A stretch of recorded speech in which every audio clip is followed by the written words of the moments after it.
Ladies and gentlemen, friends, colleagues and listeners, here we are again, another podcast. And this is quite a special one, actually, because the topic that we're going to be talking about, and also the man who's joining me, Steve Smith, who's the president and CEO of Airlink. And he's talking to us from Washington. So, Steve, lovely to have you on board, sir. Thanks so much for having me, Chris. It's good to see you. Good to talk to you. Believe you me, it's our pleasure. Now, Steve, firstly, so that everybody knows who you are and what you do, maybe you can just give us a little bit of background information. And I see you've got your sand timer on in the background there, so we won't be using that. We leave it up to you. That's right. Please just let us know now, you know, what do you do? How did you get involved with Airlink and what's the purpose, etc.? Sure. Thanks so much. So I'm president and CEO of Airlink. Airlink is a non-profit organization. We're a small organization, but originally from the aviation sector, and still work very closely and very much powered by the aviation sector. Yep. Really, the focus of Airlink is about bringing NGOs together, humanitarian response, and helping coordinate and connect them with air carriers for airlift of relief workers and cargo. And, I've been here about 8 years now. The organization's been around 10, 11 years. Yeah. And, and we continue to grow. Still a small organization, a lean team of 10 now, individuals here in DC. And, we've been responding all around the world for major humanitarian crises for a long time now. Okay, so now, and again, I don't mean to be trying to simplify it too much, but when you're talking about humanitarian focus, what sort of issues and what sort of areas do you and have you covered? Sure. Well, we're talking about natural disasters, so it could be earthquakes. It could be we're currently active on the volcano in St.Vincent and Grenadines right now. Yeah. And the Grenadines. We also have sometimes because the idea of Airlink is about connecting the existing airline networks together to help support nonprofits. Yeah. So conflict areas, yes, sometimes, as long as there's commercial carriers still flying. But in the main, we're talking about natural disasters, whether it's hurricanes, typhoons, and also right now very heavily COVID. Yeah. Okay. So that's a pretty solid segue into the issue that's really captivating everybody at the moment, because we went from the world's not knowing what to do and why, and then who was doing the best and how.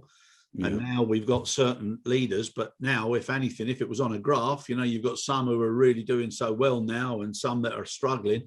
And obviously the vaccines are at the forefront of that and how quickly and effectively they're being done. And then some countries are really suffering now with the tail of the alligator as it sweeps around. Now, India particularly, everybody's seen what's happening in the news and everything. So I'm assuming that's one of your main focus points at the moment. Yeah, it sure is. I mean, we've been now responding for over a month to requests.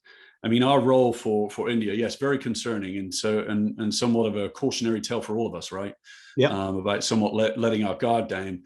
We're now so the role that we play is that we work with the NGOs. I've already talked about that, but we have around 25 different NGOs collaborating with us, trying to understand the logistics, because one of the things that, or really the core of Airlink, of what we do, is help support logistics, which isn't tremendously exciting most of the time, right? To the normal individual that's not into logistics.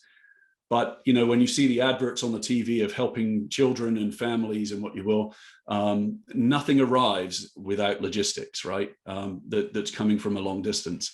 And so it becomes absolutely critical, and it's absolutely critical right now. Again, 25 different NGOs. We're coordinating and looking at about 40 different shipments from the US, UK, Canada, China. Yep. And these are things, protective gear could be, lots of oxygen related supplies, and the way that we will do that is we will pull together carriers, airlines from around the world to help. So big partners, United, Qatar, Cathay, even the Polar and Atlas folks, to help support. And I guess what I would say is that at the start of COVID, February of 2020, we launched a program called Aviation Cares. And it was a sort of a 4-phase program, 2 objectives. One of the objectives was to, support these communities experiencing uptick in COVID, or removing PPE. Then, as you rightfully said in your question, we knew, because they always are left behind, poorer communities, lower income countries. We're seeing that now in terms of vaccine distribution. We're seeing that now in terms of COVID case counts. But at the same time, the problem is and we saw this in Ebola, 2014, 15. Yeah. It's not just Ebola that's affecting everyone, it's everything else as well, because the healthcare systems go down. Yeah. Right. So it's just a compounding issue. But the second part of that program, the Aviation Cares, and the Cares part was a coordinated air response for emergency supplies, right? Hopefully fairly creative. But the second part was really to somewhat celebrate the aviation sector, because I think the thing that a lot of folks don't really understand is that we've all seen that nobody's traveling now, and so the aviation sector is really struggling, but yet they're still stepping up to move stuff and help people, and they continue to do that around the world. Now, air cargo is going pretty well. I got that, but the passenger side's not, right? And air cargo, as a result, so much capacity out of the marketplace, because a lot of our cargo flies in the belly of these passenger planes, right? And they're not flying anymore. Yeah. So that's kind of what we're doing right now. And we're working with forwarders in the US, freight forwarders in India. We have a good partner called Flexport. And but yeah, I mean, it's concerning. India, and look at the spread around other places that are close by. Nepal, the news stories that have just come out about Nepal as well. Yeah, no, it's awful. It's awful.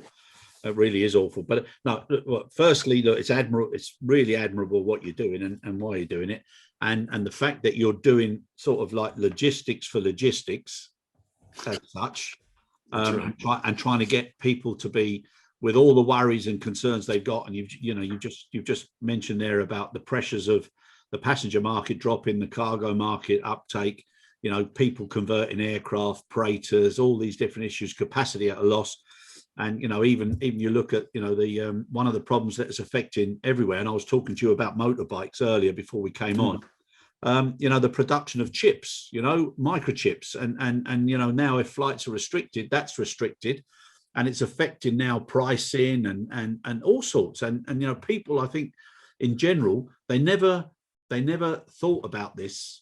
And now all of a sudden, logistics and cargo and aviation is coming into everybody's world, everybody's discussions, whether it's on Zooms or now that people are able to start meeting again, everybody's going to be talking about it. So what we do as a community is so important. Now, within that community, and you've mentioned there some of the carriers.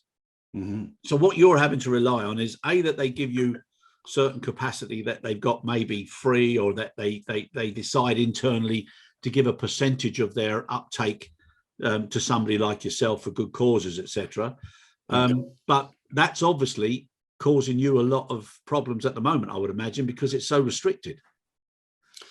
Well, that's right. Yeah, I mean, it's restricted, and so but there is still a desire from the aviation sector and from the carriers to help. I mean, we're working with just a couple of examples. United Airlines right now, and they are flying a lot of things in from some of their hubs in the US at no cost. Yeah. Now that won't go on forever. Not just specifically for United, that won't go on forever. Cathay are doing some things for us. The carriers I mentioned. And so there will be costs, and we will look to charter aircraft. We did this for Ebola back along, and we chartered 9 different aircraft. That was a different situation. Everything was a lot more localized, and it was difficult, but compared to COVID, it was easier, right? And I think the thing that's actually missed for around Ebola, and to just talk about that for a second, is that while the carriers were a lot of carriers ceased operations, they were concerned about flying in, understandably so. They were still very supportive and helping us get cargo to a sort of coordination point, which was in Liège, Belgium. And so we had probably 11 different carriers help us get cargo there, and then we chartered the last aircraft. So that is the type of thing we will get involved in, is trying to solve these logistical problems. I always remember when we were sending one of our first flights into, I think it's Roberts Airport in Monrovia, that I got a call and it said, okay, your aircraft's arriving at 6 a.m., right? And I said, yes. And they said, it must arrive at 6 a.m. Otherwise, we're not going to be able to offload it. We've got all these aircraft coming in. They're all scheduled right behind each other. And we only have one forklift, right? And we're talking about big 747s here, right? So they didn't even have the scissor lift to go up the K loader, right? And so I said, well, joking, well, how can we help? They said, we could get us a forklift. And so, joking aside, I mean, within a couple of days, we had a forklift on an aircraft within a couple of days. And that's what a small thing, that was like $15,000, that forklift. Yeah. But material impacted. So we sent actually a couple over time. But again, it's really about, that's kind of what we do, is try and solve, that's more on the exception as opposed to the rule of what we're doing, but trying to solve these logistical problems, not just for us, but for the entire system. Yeah. And it's amazing, isn't it, Steve, that things like that people would say, what, only one forklift and now you're going to do a 7, but those examples exist still all around the world. And if you're sending an aircraft in that's not normal, it's a problem that they've not had to encounter before. So for them, it's nothing new. But, some of these back to basics principles can make such a huge difference. That's right. That's right. I mean, we're seeing now for even the India response, a lot of the cargo that we were looking at, we have all different places, as I mentioned. But one of the things that's impacting shipments is trucking shortage in the US. Yeah. Right. And now we think about the pipeline that got impacted a couple of days ago. Yep. And then I saw on the news, I think last night, there's a crack in a bridge near Memphis as well. Yeah. Right. It's stopping a lot of things going through for which is FedEx's hub. Right. So interesting. I don't know how much it's impacting their operation, but interesting. These little things are really quite significant. Yeah. But I think they're significant, but they're also little tick marks to make people more aware of risk and sustainability. And I'm talking about sustainability of the business now, because prior to that, the mentality and the culture and the DNA of everything we were doing was grow, expand, and volumes, and just in time, fast. You get one disruption, it's proven now. And like you mentioned the pipelines, you've mentioned so many different issues. Everything now has got an impact, and people have got to look at the sustainability of their business model more, where they source it from, all sorts now. I think it's a totally different dynamic that has to be addressed moving forward. Yeah, I agree. I mean, there was, specifically with, in terms of the things we get involved in logistics, there was a study done a couple of years ago, and all of the money raised for humanitarian response, 80% of that goes to some portion of the supply chain, whether it's procurement or movement of goods, logistics, whatever it is. And there's a follow-on stat, which is 60% of the things that arrive in the first few weeks are not necessarily the right things. Yeah. So what does that mean? Well, we're seeing that in India right now, where India, in terms of on their end, actually what we're hearing is that they're doing a good job clearing things very quickly. That's not necessarily the issue. Command and control and coordination is always an issue in responses, but you're trying to now cram all of this relief aid into a small pipe. Yep. Right. And it's not set up for it. And that's what's causing issues, and will continue to cause issues. And that problem that you said, like in the years I've been involved with various airlines, I've had frontline experience of that, where the right things have been sent at the wrong time, or the wrong things have been sent at too soon a time, and it can either be wasted, or it can then clog up the logistics of everything else in that small environment, because they've got to store it, they've got to secure it, they've got to do something with it. And you sort of wonder, when everybody's so desperate to help and they're trying to help, why that basic prioritization or criteria can't be established at that early point. Mm-hmm. Yeah. Well, I agree, and I wonder every time, of all the disasters that we respond to around the world, there's one sort of common situation, which is, and we experience this on a regular basis, whereby, I mean, it's a disaster. Nobody is prepared for these situations. And when they're trying to respond, it's very difficult, if near on impossible, to get a clear steer and understand and coordinate everything. The thing that always sort of surprises me, but it shouldn't, is whereby when a nation is experiencing a disaster, they're saying, okay, here's the needs list. Here are the top 10 things we need. We need 100 of these, 200 of these, 300 of these. That's great. But the problem is what happens is that everyone goes out to try and get 100 and 200 and 300, and then they start all sending them. So now they've got 5 100s of these, and but there's nobody necessarily. Of course, there's appropriate paperwork and there's systems, but it's very hard to monitor what's coming in and what's going out. And so it might be the right things, but it might be too much of the right things. Yeah, exactly. And so it's a very challenging thing, and that is consistent, not just for India. That's consistent for the world over of responses. Exactly. Now, obviously, if there's people listening and myself as well, you'd have to say, and if you and me were talking in a restaurant at an airport, I'd say, Steve, so why does it keep happening like that? Why is there not some sort of, especially now, some sort of central data coordination or collaboration where if you're going to do something, you're able to register it. So it says, right, hold on a second now, that's going to be needed in phase 2 or phase 1. Can you prioritize this? Or, we don't need this delivered at such and such a point. Why is there not that sort of a service that's available now? Well, maybe I'll address your question with coming on to sort of vaccines, right? I mean, you think about vaccines and distribution. Yep. There's no entity out there, and it's probably not the right approach anyway, is to go out there and say, this is how we'll deliver your vaccines and how you'll get them and what you'll do with them, right? I mean, each nation has its own dominion over how it will distribute it. Yep. So it might be the government that does it. It might be the NGOs that play that role to distribute vaccines. And so that's in the vaccine context. I think the answer to your question is it's too big, it's too complex. Even the UN system, isn't able to keep up, and oftentimes isn't invited in and isn't allowed to go in. And so it's very the nonprofit sector, humanitarian sector, I always think is tremendously fragmented. Yeah. Right. For not tremendous reasons. Funding. Right. Nobody's got enough of it. Everybody needs more of it. Nobody wants to share it. Yeah. And it's very and so that doesn't foster collaboration, right? Exactly, because everybody's protecting. Exactly.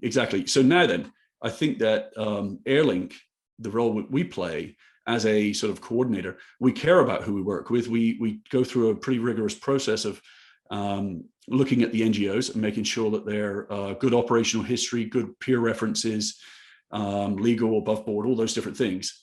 But we don't necessarily have any vested interest in who goes first or who does what. So all we're trying to do is find the air capacity to meet the demand. And so we can pull together, and that's one of the roles we also play, is consolidating shipments, right? And trying to achieve, I guess, an economies of scale. Hopefully the economies of scale is free, because we've got the airlift for free, but which is a great economy of scale, right? But if we have to go out and charter, because I think that there aren't many NGOs that either have enough money or have enough stuff to fill up a plane and go right there and then. Exactly. Right. While you might see on the the television or on the news that planes are arriving with lots of cargo. Yes, and that happens, and those are lots of governments and UN entities with lots of supplies. But there aren't that many NGOs in the nonprofit sector that can do that. But NGOs, in terms of the timeline, will become really, really important once it leaves the media. Over the coming weeks and months. 100%. Now, coming back to India, okay, and obviously it's a huge issue. Now, my perspective, just my personal perspective, and it's not because it's India or anywhere else. Some of the countries that fall behind to a degree or have a problem, okay, if you look at what they did leading up to the problem, you would maybe question some of the actions. So if you take India, for example, now you had all the you had the political rallies, you had, all the religious rallies, you had the cricket. Okay, so one day you're seeing a almost near full capacity in the stadium. The next day or 2 days later, the next time, they're not allowed in there. Now that all contributes to those particular problems. So my feeling is that somewhere there needs to be sort of like a code of conduct, a code of practice for any organization, any country that requires that extra support, so that it's as effective as possible, because so many people, have been affected now because of so many wrong decisions, not necessarily meaning that it wouldn't have happened anyhow, but that's such a terrible thing. And I've got some people that I keep in touch with a lot, and also Every Infant Matters, which is run by a mother and daughter over there, 2 doctors. It's incredible. And one of the things that they did, that their own father and grandfather was coming to the end of his life, and he was so poorly, being on a ventilator didn't make any sense, and they gave his bed to somebody younger who needed it. I mean, that's an incredible thing to do. But when you think somebody's having to make those decisions because of the state of the hospitals, etc. So after this, please God, when it gets better, some of those code of practices or code of conduct that they should be doing to make the hospitals more effective, cleaner, because some of the videos you've seen, I mean, the conditions are appalling. And I think what people learn from the humanitarian efforts, which you're doing so well, and whilst that's going on, I think as if it was a project, you do a wrap up and you sort of think, right, well, look, this is what we've also experienced. Those things then should be made better with whatever support, logistics or whatever afterwards as well, rather than just the humanitarian effort. Then they go and then they move on somewhere else. I think there's so many lessons that should be learned and followed, to make it happen, because you're looking at the same country that's looking at space travel, and it doesn't make sense. It's really challenging. I mean, as I said earlier, I mean, it's a cautionary tale for all of us, I think, because here I am in Washington D.C. A few days ago, we heard that in 30 days from now, all restrictions will be dropped. Yep. And so we can go about our business, and vaccination rates are on a pretty good trend here in the US. But I've got 3 young kids. They're not going to get vaccinated for a long time, right? So we still, getting that 75% herd immunity is going to take a long time, and the kids aren't going to be vaccinated for a long time. So I think it's difficult. I mean, obviously our role is to help support the logistics, the needs on the ground. But I think it's something that we need to look at and take lessons from. I mean, I think, but back to our earlier point about poor, lower income countries, one of our partners did a study in India mid last year, I think, relatively small data sample, 100,000 individuals. And they were talking about masks and mask use, okay? And 75%, said they have a mask, so 25% don't. And when they asked, of the people that didn't have a mask or didn't for use, half of those said, well, hey, we can't afford one. Yeah, which right? is terrible. Or there's not one within reasonable distance. And so not all things are equal, right? Different places are dealing with different challenges, different situations. And so, you now look not just India, but you also look at Nepal and what they're experiencing. And we've responded before in Nepal. I think what was it? They had an earthquake a few years ago. And from an airlift and an access perspective, that's a difficult place to get to, right? Yes. Shorter runways, smaller aircraft, all those different things. So we're going to have to deal with that as that comes up as well. But I think this is when I think about it, it's also been challenging. We is it lack of leadership globally? Possibly. There have not been. We really still don't know a lot about COVID. It feels like, and we're still getting different information. And so while that's happening, you have different groups, different nations making different decisions. for different reasons. They want to get the economy back up, and all those different things. But a common view of what COVID is, how risky it is, how safe you are now that you're vaccinated, but now you've got one vaccine versus another. It's still all very gray, right? Yep, and it's a shame. That's a problem. It's a shame because that causes more uncertainty and problems for the the general public. And I think the actual the way things have been communicated wasn't as good as it was. And don't get me wrong, I'm not saying I'd be able to do it better, or any individual, because if you're in government, you're damned if you do, you're damned if you don't. Sure. But the one thing that has started to materialize now is that people are more data driven than they were with data and decision driven. And that's a good thing. And that's a good thing, because it's the data that leads to trends and decision making, which is good. So I think an awful lot is being learned, Steve. But I think the word that everybody loves to use when something needs to be done, and say we need to collaborate more, we need to communicate, all the C's.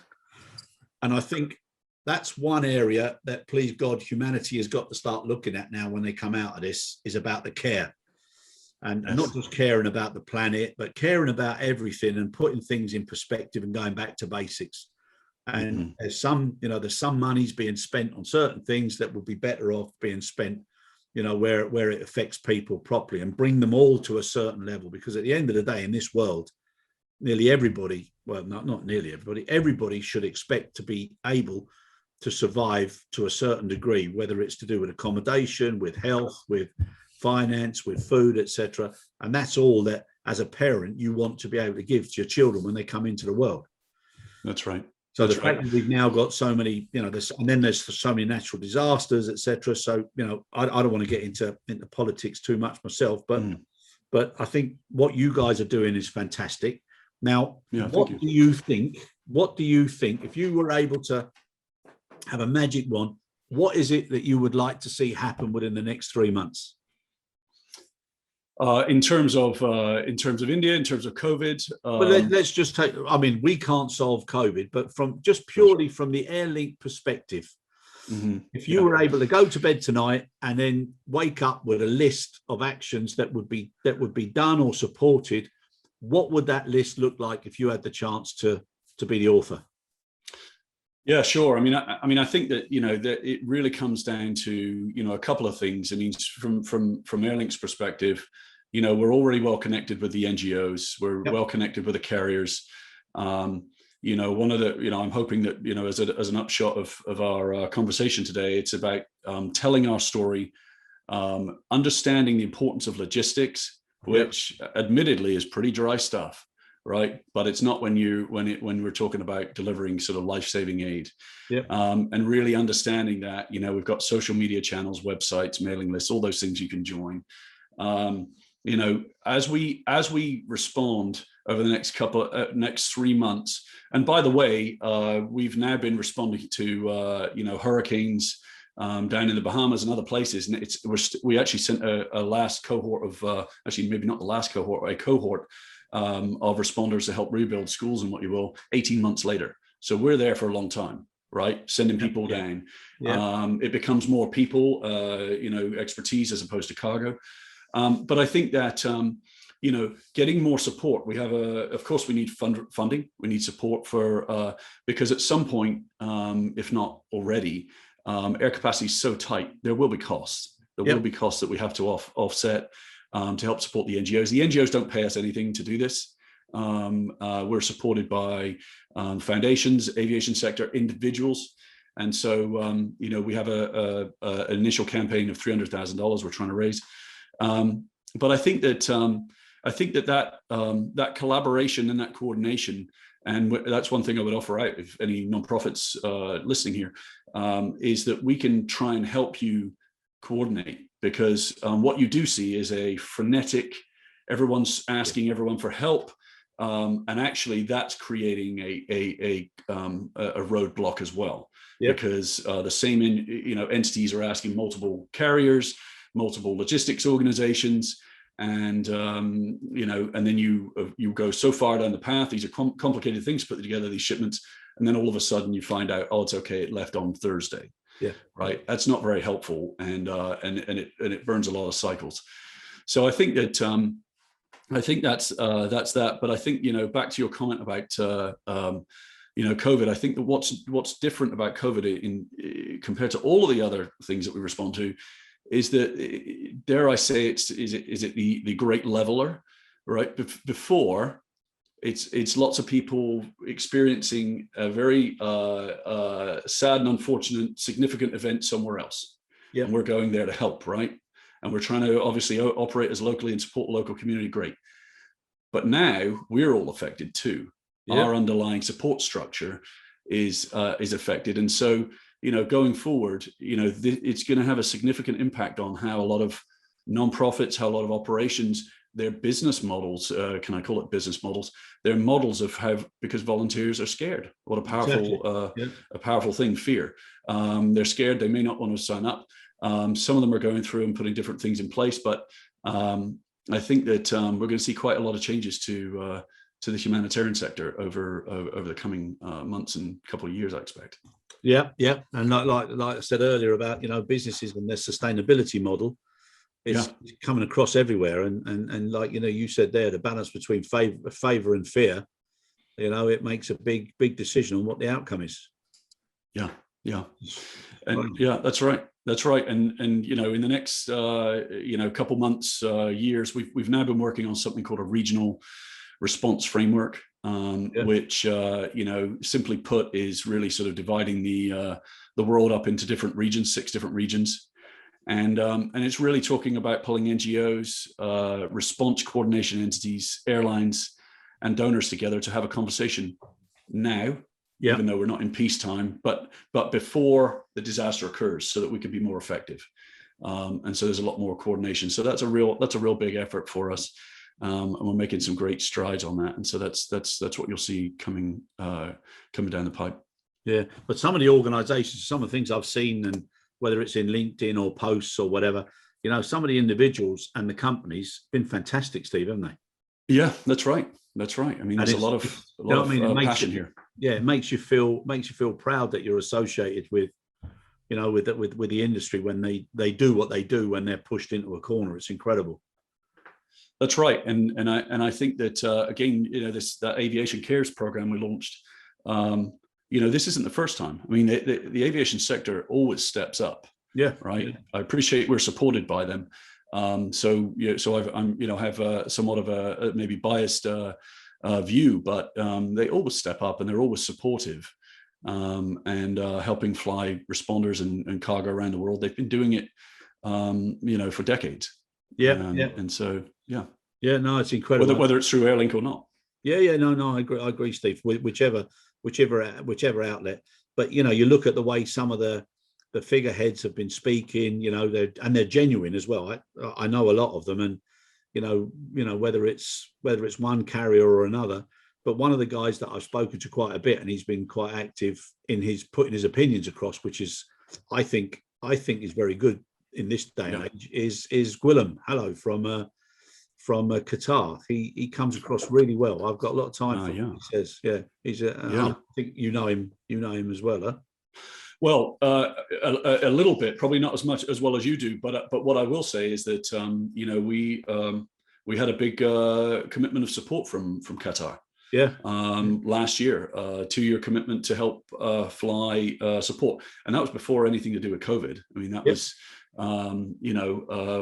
what a great operation. That's great. And it was specifically Gwilym. They've done a lot. And I'm sure the chief will, he does a lot of things, and he says a lot of things, but he's led well when it comes to supporting people. So fair play to him. But every single one of them makes a difference if they can help. So that's brilliant. Now coming back to the next 2 or 3 weeks, and obviously, it's nice to talk to you on this podcast and everything. What would you like from people now, and who specifically?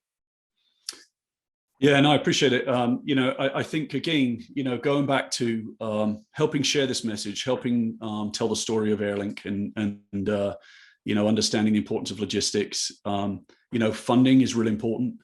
Referrals to nonprofits, that are trying to move things. Continued support from the carriers, more carriers to help support. I think that this is a time that we have to be pretty creative in terms of whether carriers work together already or not. While it's very complicated in the logistics world, it's not beyond possibility. So we can do that. But I think probably that one of the biggest needs is really just getting the message out and support for funding, so that we can continue on for months and to come, but also support now the spread around and beyond India as well. Big focus on India, of course. I think it's a great. Can I ask you something else? Now, sure. all the industry conferences, and in like everybody's going to be talking about the good old days now, but there were so many conferences. Very seldom did you have a specific feature on humanitarian logistics support, etc., at those conferences. Well, actually, I don't know if it was a big track, but actually we've had a lot of support from aviation sector conferences. We had big support from the airline economics folks, ISTAT, the International Society of Transport Aircraft Trading. That's where we come from. We were founded from the ISTAT Foundation. So we always get a lot of great profile there and tremendous support, and that's where we come from. Cargo Facts, ACMG, and then the Kappa series. So and we even were very fortunate, and we've got some great friends at IATA. And we're on the main stage at the IATA AGM a couple of years ago, I think, in Sydney. I don't know that it's a core focus pillar for sort of track sessions. But those entities have been very generous to us and supportive in the past. And we're very much from the aviation sector. We're a product of all those groups. I was just thinking, maybe one of the things that could change moving forward is any of the representative bodies or anybody that's doing conferences, etc., that they had a specific section or a specific area, to cover that. So it was always in people's minds rather than waiting for another, rather than waiting for another tragedy. Because the thing that interests me most is what you said there. You've got your initial issues that go in, which everybody knows. And then, unfortunately, the way the world is, it moves on to the next tragedy. But like you said, 12 months, 18 months, maybe 2 years later, you're still sending people in, to rebuild, recover, retrain, all those issues, which are so important. Yes, that's right. That's a good idea. That's a good idea. I think that's a really good idea. You're absolutely right. I mean, these things go on and on and on. And so that could be a great addition. And even for airports, to do faster clearance, do special handling, whatever it is, to help out. It might be something that's that's worthwhile, becoming something that always shows that whatever we do, however good we are, however difficult things are, that at the end of the day, there's still always a portion of the pizza or the pie that's put aside for care. Right. Well, I think that's I think that's a very good point. I think we're definitely going to see a shift to that, right? Because if you think about it, IATA, great friends, great supporters, very focused on anti-trafficking, right? Human trafficking and wildlife, illegal wildlife trafficking. And that was a core element of what they did. But and they've always been very supportive for us for a number of years.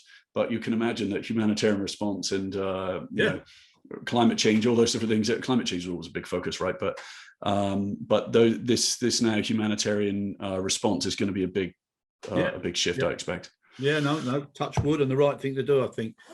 Well, listen, Steve, we've come to the end of the time. I applaud what you're doing and your colleagues. It's fantastic, and please God, and God bless all the people in India who are suffering. Nobody deserves that. So hopefully, things will get better for them, and with every little bit of help, that's a little bit moving forward that hopefully will lead to the right outcome. So fair play to you, good luck with everything, and hopefully anybody that's listening who can help, they'll do so. And who knows, maybe we'll see you on the stage at one of the first face-to-face conferences explaining what you did and why it was so important, and why it's important to have a regular feature at every single industry event.